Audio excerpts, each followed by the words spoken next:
மற்றது என் இனத்துக்காண்டியும் என் மக்களுக்காண்டியும் மரணித்த மாவீரர்கள் எல்லோருக்கும் நான் அஞ்சலியை செலுத்தி இந்த மேடைக்கு என்னை வரவழை இதுவரை கொண்டு வந்த என்னை அகதியாக எடுத்து நல்ல வேலை நல்ல தொழில் வாய்ப்புகளை அமைத்து நல்ல கல்வியை தந்து வளர்த்த என் நாடு டென்மார்க். அந்த நாட்டுக்கு நான் நன்றியை சொல்லிக்கொண்டு, இசை என்றால் நானே இதுக்குள் வந்தேன் என்று பார்த்தேன் என்றால் ராஜா சாரை தவிர எனக்கு வேறு யாரையும் சொல்ல தெரியாது.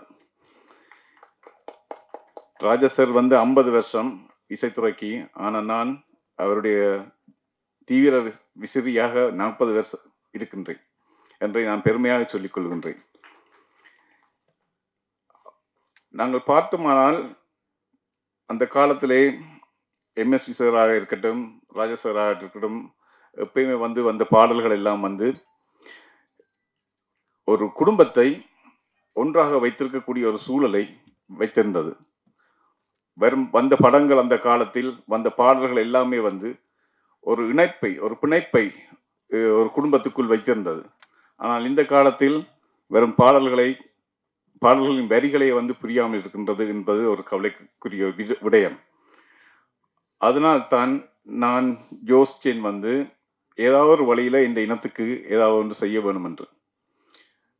அதன் காரணமாகத்தான் உறவுகள் என்று ஒரு ஆல்பத்தை தொடங்கி ஒரு கலைஞராக நான் தேடி கண்டுபிடிச்சு நல்ல தமிழையும் நல்ல இசையையும் திருப்பி 80களில் இருந்தது போல் கொண்டு வர வேணும் என்ற ஒரு ஆதங்கத்தில் தான் இதை தொடங்கினேன்.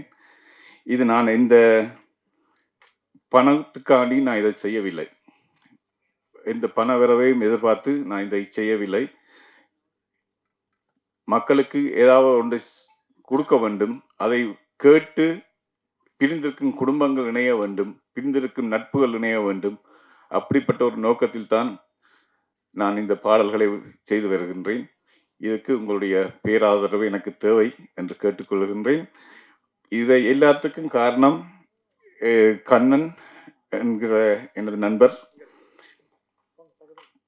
எனக்கு முழு ஊக்கமும் உற்சாகமும் தந்து, கிளாடி இப்படி செய்யுங்க அப்படி செய்யுங்கன்னு சொல்லி என்னுடன் எப்பயுமே எனக்கு ஒரு ஊந்துதலாக இருக்கும் ஒரு நல்ல நண்பர்.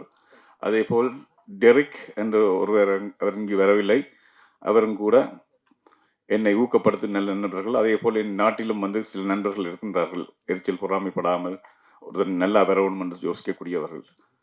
ஆனபடியால் நல்லதை நாங்கள் போற்றுவோம். இவர்களை போன்ற பெரிய கலைஞர்களை ஏன் தமிழ்நாடு கைவிட்டது என்றுதான் என்று எனக்கு விளங்கவில்லை. ஒரு மொழி புரிந்தால்தான் நல்ல இசை வரும் என்பது எனது கருத்து. ஒரு மொழி புரிந்தவன், கலாச்சாரம் புரிந்தவனால்தான் நல்ல இசையையும் கொடுக்க முடியும், அந்த கலாச்சாரத்தை கட்டுப்பாட்டாக வைத்திருக்க முடியும்.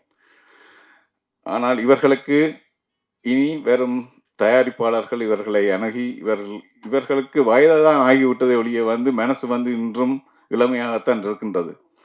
இவர்கள் எடுக்கும் மருந்துகளை விட இவர்களுக்கு கொடுக்கும் இசைக்கான வேலை இவர்களுக்கு மருந்தாக செயற்படும் என்பது அதை நான் மிகவும் தெளிவாக கருதுகின்றேன். ஆனபடியால் தமிழை முன்னிறுத்துவோம், தமிழுக்காக உழைப்போம். எமது பிள்ளைகள், எமது வருங்கால பிள்ளைகள் நல்ல பாடல்களை கேட்க வேண்டும், அதுக்கு எல்லோரும் உழைப்போம் என்று கூறி இந்த சந்தர்ப்பத்தை வழங்கிய எல்லோருக்கும், டைமண்ட் மகு சார் மற்றும் இங்கே கூடி வந்திருக்கும் எல்லா பத்திரிகையாளர்களுக்கும் எனது மனமார்ந்த நன்றிகளை தெரிவித்துக் கொள்கின்றேன்.